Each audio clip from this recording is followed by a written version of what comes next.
Have you ever wondered what it takes to step out of the shadows of legends? To forge your own path when everyone sees you as second best? You probably know Ant-Man. You might even know Giant Man. But did you know there was another hero who walked the path of giants? Hey everyone. Today, we're diving into one of Marvel's most underappreciated heroes, Dr. Bill Foster, the man who became Goliath and later the second Giant Man. The streets of Watts, Los Angeles in the 1960s were no place for dreams to flourish. Concrete and despair stretched as far as the eye could see. In this urban jungle, a young William Barrett Foster was born. The odds were stacked against him. Poverty, violence, systemic barriers at every turn. But Bill Foster wasn't just anyone. His mind, sharp as a razor and twice as dangerous, became his ticket out.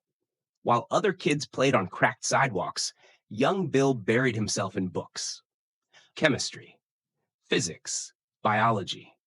The atomic building blocks of reality became his playground. Therefore, when the opportunity came to study at the prestigious California Institute of Technology, Foster seized it with both hands. It was at Caltech that two life-changing events occurred. He met and fell in love with Claire Temple, and he discovered his passion for biochemistry. One relationship would end in heartbreak. The other would transform him into something extraordinary. Picture this. You're a brilliant young scientist with a fresh PhD. Your first major job? Working alongside Tony Stark in his Baltimore factory.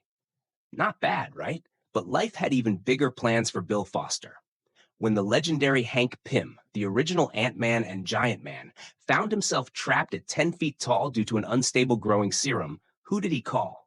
Dr. William Foster. Let that sink in. Hank Pym, genius, avenger, discoverer of the revolutionary Pym Particles, needed Foster's help to save him.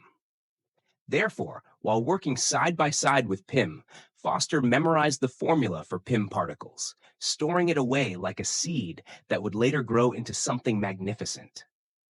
Have you ever wanted something so badly you'd transform yourself to get it? That's exactly what Foster did, literally. After moving to Stark's Los Angeles facility, Foster couldn't shake the memory of those Pym particles from his mind. The formula danced behind his eyelids at night. One question burned. Could he improve it? Eliminate the dangerous side effects that had trapped Pym? Working late into the night, lab lights casting long shadows across empty halls, Foster synthesized his own version of the formula. But he didn't just recreate Pym's work. He perfected it.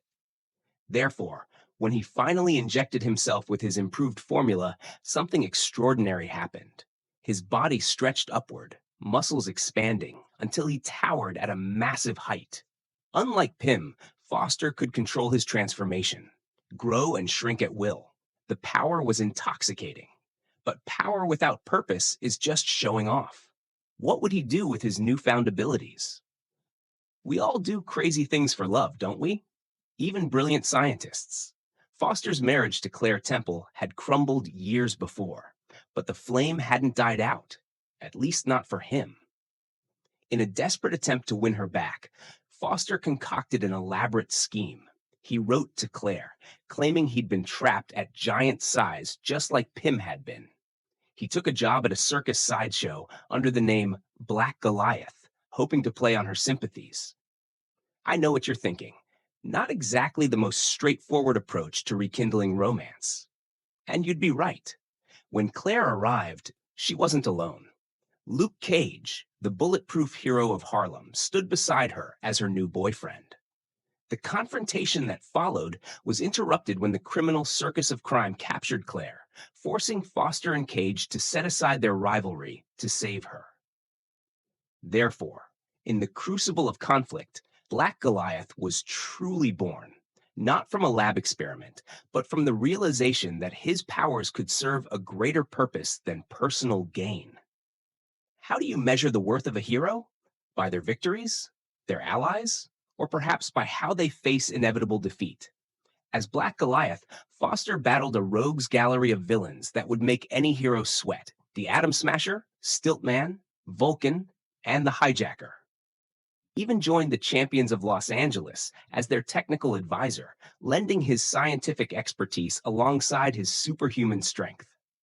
But it was a battle with the radiation-powered atom smasher that would ultimately define Foster's legacy. During that fierce confrontation, Foster was exposed to lethal doses of radiation. Every massive cell in his body began a slow march toward decay. Therefore, even as he continued fighting crime, changing his code name to Giant Man at the suggestion of the Thing, Foster was dying. Imagine that for a moment. Every time he used his powers, every time he grew to towering heights to save innocent lives, Foster was accelerating his own demise.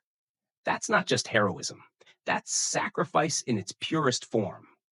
In a world where heroes seemingly die and return with clockwork regularity, Bill Foster's fate stands as a stark reminder of mortality. The radiation poisoning that threatened to end Foster's life was temporarily halted by a blood transfusion from Jessica Drew, the original Spider-Woman. This second chance gave Foster more time, but it came at a cost. Drew lost her immunity to toxins and radiation in the process. One hero sacrificing for another. Therefore, Foster returned to action when needed, helping the West Coast Avengers during the Evolutionary War and reclaiming the Giant Man mantle for a time. His scientific expertise continued to serve the greater good at the Centers for Disease Control, where he helped the Avengers counter a dangerous bioweapon threat. When the superhuman Civil War erupted, Foster stood with Captain America against the Superhuman Registration Act, believing in freedom over regulation. It was during this conflict that Bill Foster faced his final battle. On a rain-soaked battlefield, surrounded by heroes torn apart by ideology, Foster confronted a clone of Thor created by Tony Stark and Reed Richards.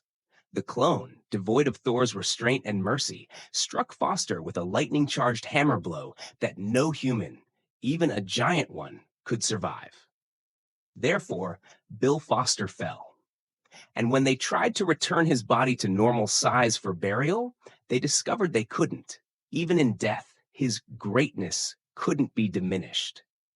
Tony Stark paid for 38 burial plots to accommodate Foster's giant form, an expensive gesture from the man whose side created the weapon that killed him.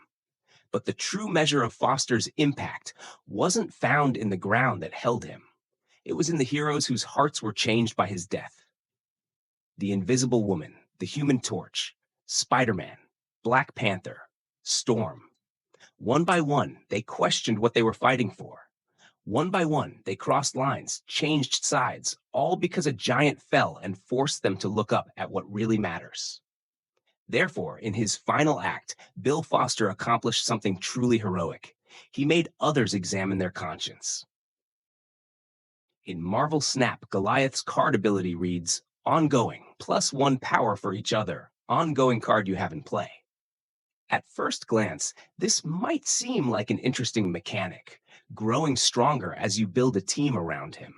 But does this really capture the essence of Foster's powers?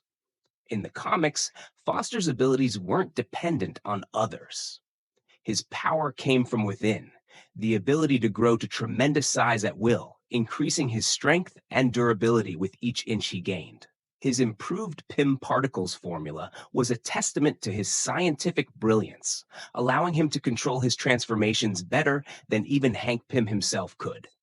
Therefore, a more comics-accurate ability might be something like, Ongoing, grows +2 power each turn while in play. This would perfectly capture Foster's ability to continually increase his size and strength during battle, becoming more formidable the longer he remains on the field. It's a standalone power that doesn't rely on other cards, just as Foster's abilities weren't dependent on other heroes. Thank you for taking this journey with me. Who do you want me to cover next? Let me know in the comments. Until next time, and remember, sometimes the biggest heroes are the ones we've been overlooking all along.